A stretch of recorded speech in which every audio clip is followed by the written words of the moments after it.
বলছিলাম এখানে কি জুতা সেলাই করা যাবে? জি ম্যাডাম যাবে, আপনি বসুন, জুতাটা আমাকে দিন। এই ম্যাডাম, হয়ে গেছে। ও, হয়ে গেছে। আচ্ছা, তোমার কত টাকা হয়েছে? 20 টাকা ম্যাডাম। 20 টাকা? ও আচ্ছা, দিচ্ছি। ম্যাডাম, কোনো সমস্যা হয়েছে? আসলে বাড়ি থেকে বের হওয়ার সময় একদমই খেয়াল করি না, আমার পার্সে একটা টাকাও নাই। কি করে যে তোমার টাকাটা দেই। ঠিক আছে ম্যাডাম, কোনো সমস্যা নেই, আপনি আগামীকাল এসে টাকাটা দিয়ে দিন। আপনি এখন বাড়িতে চলে যান। ধন্যবাদ, তুমি যে আমার কি উপকার করলে। কিন্তু কিন্তু কিন্তু কি ম্যাডাম? আসলে আমার বাড়ি তো এখান থেকে অনেক দূর, কি করে যে বাড়ি যাব, আমার কাছে তো একটা টাকাও নাই। কোথায় আপনার বাড়ি? নিউ মার্কেটের পাশে। New market? সে তো অনেক দূর। আচ্ছা, আপনি একটু অপেক্ষা করুন। ম্যাডাম, এই 50 টাকা রাখুন, আপনি বাড়ি চলে যেতে পারবেন, পরে না হয় কোনো একদিন টাকাটা দিয়ে দিন। থ্যাংক ইউ সো মাচ, তুমি যে আমার কি উপকার করলে। আমি কাল এসে তোমার টাকাটা দিয়ে যাব। আচ্ছা ম্যাডাম, ঠিক আছে। Thank you. আজ তাহলে আসি। হাই। ও ম্যাডাম, বসুন। তারপর বলুন, কি অবস্থা, কেমন আছেন? এই তো ভালো, তোমার টাকাটা ফেরত দিতে আসলাম। ও, কিন্তু ম্যাডাম আমার কাছে তো খুচরা নেই, আর আমি তো আপনার কাছে 70 টাকা পাবো, আর এ তো 100 টাকা, তাহলে বাকি টাকাটা আমি কিভাবে দেবো? আমায় খুচরা দিতে হবে না, তুমি পুরোটাই রাখো। আমার বিপদের সময় তুমি যে উপকারটা করেছো, আজকালকার যুগে এমন কেউ করে না। ম্যাডাম, আমি মেহনত করে টাকা উপার্জন করি, আপনার কাছ থেকে এক্সট্রা টাকা নিতে পারবো না, আমি তার বিনিময়ে কিছু কাজ করে দিতে পারবো। সত্যি তোমার মতো সৎ আর নিষ্ঠাবান মানুষ এখন দেখা যায় না। সত্যি তুমি খুব ভালো, তোমাকে আমি যতই দেখছি ততই বেশি অবাক হয়ে যাচ্ছি। আচ্ছা, তাহলে একটা কাজ করো, আমার জুতোটা পালিশ করে দাও, তাহলে তো তোমার আর টাকা ফেরত দিতে হচ্ছে না আমাকে।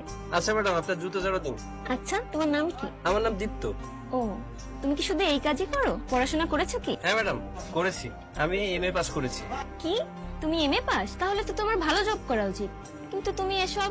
ম্যাডাম, বর্তমানে চাকরি পেতে গেলে শুধু যোগ্যতা নয়, টাকারও প্রয়োজন, কাজ যেটা আমার নেই। আর ঘুষ দিয়ে চাকরি আমি করবো না, আমার নুন আনতে পান্তা ফুরোয়।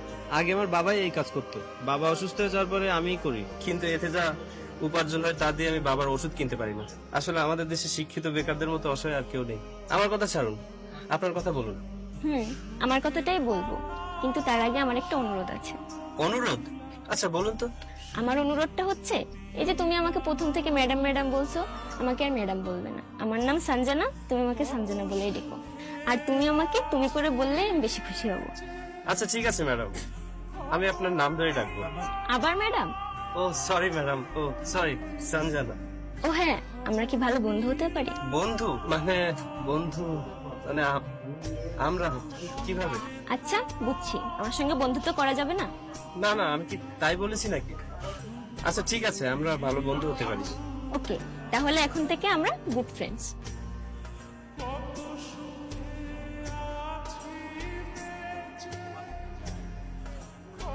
এই নাও তোমার জুতা।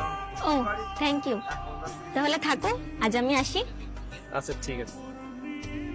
আরে, এটা দীপ্ত না? এই দীপ্ত। আরে তুমি তুমি এখানে? একে তুমি বলো, তুমি এখানে?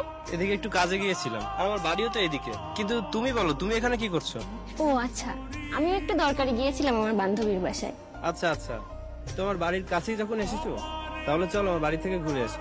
আজ থাক, অন্য একদিন যাব। আচ্ছা ঠিক আছে, তাহলে তোমার যদি কোনো আর্জেন্ট কাজ না থাকে, তো আমাদের এলাকাটা তোমাকে ঘুরিয়ে দেখাই, চলো। হ্যাঁ, সেটাই ভালো হয়, চলো তোমার এলাকাটা ঘুরে দেখি। ঠিক আছে চলো। চলো তাহলে। কি ব্যাপার দীপ্ত, সব ঠিকঠাক আছে তো? আজ এত আর্জেন্ট ডাকলে কেন? সঞ্জনা, অনেকদিন ধরে একটা কথা বলবো বলে ভাবছিলাম, কিন্তু কি করে যে বলি। কি বলবে বলো? আসলে কথাটা যে কিভাবে বলবো বুঝে উঠতে পারছি না। তুমি এখনই বলো, না হলে অন্য দিনের মতো কাল বলবো কাল বলবো বলে চালিয়ে দিবে।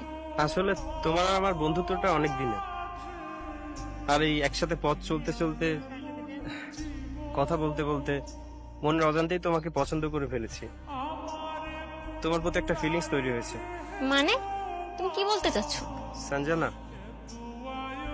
আমি তোমাকে ভালোবেসে ফেলেছি। আমি জানি আমি অনেক গরিব, আমি তোমার যোগ্য না, কিন্তু বিশ্বাস করো, আমি গরিব হলেও আমার মনটা অনেক ভালো। আমি তোমাকে অনেক সুখে রাখবো। কি? তোর সাহস কি করে হলো আমাকে ভালোবাসার কথা বলার? আমারই ভুল হয়েছে তোর মতো একটা গরিব মুচির সঙ্গে বন্ধুত্ব করে।